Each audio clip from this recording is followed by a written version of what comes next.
আওয়ামী লীগের এখনও অনেক সমর্থনকারীরা বাংলাদেশে আছেন এবং তারা ভোটার।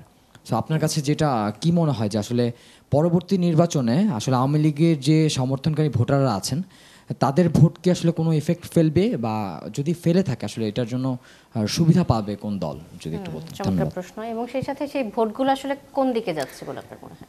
আওয়ামী লীগ অত্যন্ত একটা অভিজ্ঞ রাজনৈতিক দল। এখন বাংলাদেশে যে কটা রাজনৈতিক দল রয়েছে সবগুলো রাজনৈতিক দলের মধ্যে অভিজ্ঞ রাজনৈতিক দল। 2 নম্বর হলো যে জামাত পুরনো, কিন্তু জাতিকে নেতৃত্ব দেওয়া, যুদ্ধকে নেতৃত্ব দেওয়া, আন্দোলন লড়াই সংগ্রামকে নেতৃত্ব দেওয়ার যেটা ধারাবাহিক ইতিহাস আওয়ামী লীগের আছে। এই ইতিহাসের কারণে তারা ডিপ্লোম্যাসি জানে, কূটনীতি জানে, তারা প্রতিপক্ষকে কি করে ফাঁদে ফেলতে হয় সেটা জানে, ভয় দেখাতে হয় কীভাবে জানে। ফলে কি হলো, এই যে নির্বাচনে আওয়ামী লীগের যে 35% ভোটার আছে, এই ভোটারগুলো তারা ভাগ হয়ে যাবে। ভাগ হয়ে যেখানে তাদের জামাতের পক্ষকে সমর্থন দিলে গণ্ডগোল লাগবে বিএনপির সাথে, তারা সেখানে জামাতকে সমর্থন দেবে, কিন্তু ভোট দেবে না। যেখানে তারা বিএনপিকে সমর্থন দিলে জামাতের লোকের অবস্থা টাইট হয়ে যাবে, ঠিক সেম কাজটা তারা করবে এবং এখনই তারা সেই কাজগুলো করছে। আপনি দেখেন বিএনপি এবং জামাতের যত সব স্টার পলিটিশিয়ান আছেন এখন খুব প্রায় সবারই দেখবেন যে ইতিমধ্যে ক্যারেক্টার অ্যাসাসিনেশন শুরু হয়ে গেছে এবং সবার মধ্যে প্রচণ্ড হতাশা। তো এই যে কাজগুলো, অর্থাৎ জামাত যে বটবাহিনীর মাধ্যমে সোশ্যাল মিডিয়া ব্যবহার করে আওয়ামী লীগকে অপদস্থ করার চেষ্টা করেছে 15 বছর, সেই 15 বছরে তারা যে সফলতা দেখিয়েছে, গত 15 মাসে আওয়ামী বট বাহিনী তার চেয়ে বেশি সফলতা দেখিয়ে একেবারে 12টা বাজিয়ে দিয়েছে সবাইকে। সাধারণ জনগণ তো ভোট ওই বিএনপি বা আওয়ামী লীগ বা জামাত তাদেরই দিতে চায়। তারা তো এই আশায় ভোটগুলো দেয় যাতে তাদের জন্য ভালো কিছু করে, ভালো কোনো কাজ করা হয়। কিন্তু আলটিমেটলি আমি দেখতে পারি যে বেশিরভাগ জায়গায় যে নিজেদের দলের মধ্যে শুনতে চাচ্ছি সংঘর্ষটা বেশি হয়। তারা সাধারণ জনগণের থেকে দেখা যাচ্ছে যে নিজের ক্ষমতাটা বেশি আগে আনে, মানে তারা নিজেদের ক্ষমতাটাকে আমি থাকবো না ও থাকবে এটা নিয়ে তারা মারামারি করে। সাধারণ জনগণ কি জানতে চাচ্ছে বা সাধারণ জনগণের কি লাভবান হচ্ছে সেটা জনগণ আসলে কি চায় সেদিকে লক্ষ্য করে কিনা, এবং আওয়ামী লীগের ভোট ব্যাংক কোন দিকে যাচ্ছে বলে আপনার মনে হয় এবং সেটি কিভাবে প্রভাবিত করবে?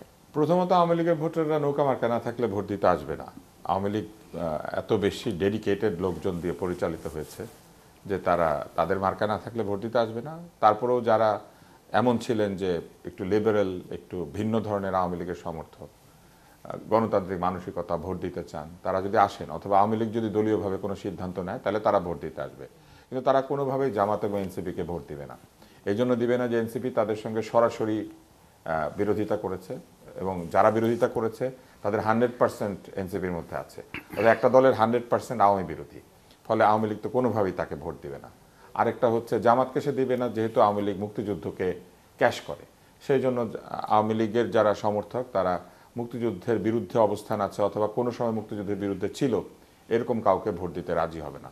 এলাকা ভিত্তিক কিছু কিছু নেতা জামাতের হয়তো ভোট পাবেন, সেটা তার ব্যক্তিগত জনপ্রিয়তা অথবা ওই অঞ্চলে মানুষের সঙ্গে তার সম্পর্কের কারণে। কিন্তু ওভারঅল সারা দেশে কিন্তু আওয়ামী লীগের ভোটাররা যদি ভোট দেন তাহলে আমার ধারণা বিএনপিকে ভোট দেবেন। তবে এটা নির্ভর করবে বিএনপি কার সাথে জোট করে। বিএনপি যদি এনসিপির সাথে জোট করে তাহলে দেখা যাবে যে আসনগুলিতে এনসিপি আছে সেইখানে এনসিপি ভোট পাবে না, অন্যান্য জায়গাতে বিএনপি ভোট পেতে পারে। কেন তারা বিএনপিকে ভোট দেবে? এটা খুব সাধারণ কথা। বিএনপি এই মুহূর্তে আওয়ামী লীগের কাছাকাছি একটা লিবারেল মিড লাইন একটা ফোর্স, একটা মধ্যপন্থা, এক ধরনের সেন্ট্রিস্ট ফোর্স। আওয়ামী লীগ ধীরে ধীরে সেন্ট্রিস্ট থেকে সরে গিয়েছিল, চরম ডানপন্থার দিকে চলে যাচ্ছিল, কিন্তু সেইটা আওয়ামী লীগের একটা অবস্থান।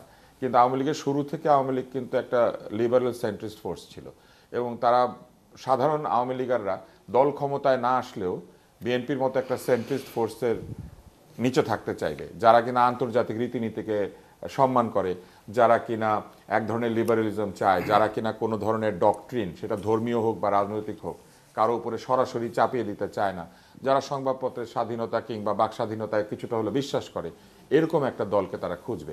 সেক্ষেত্রে দুইটা অপশন, জাতীয় পার্টি অথবা জামাত, জাতীয় পার্টি অথবা বিএনপি। তাহলে তারা হয় জাতীয় পার্টি কোনো জোট বানালে সেই জোটে ভোট দিবে, অথবা বিএনপিকে ভোট দিবে।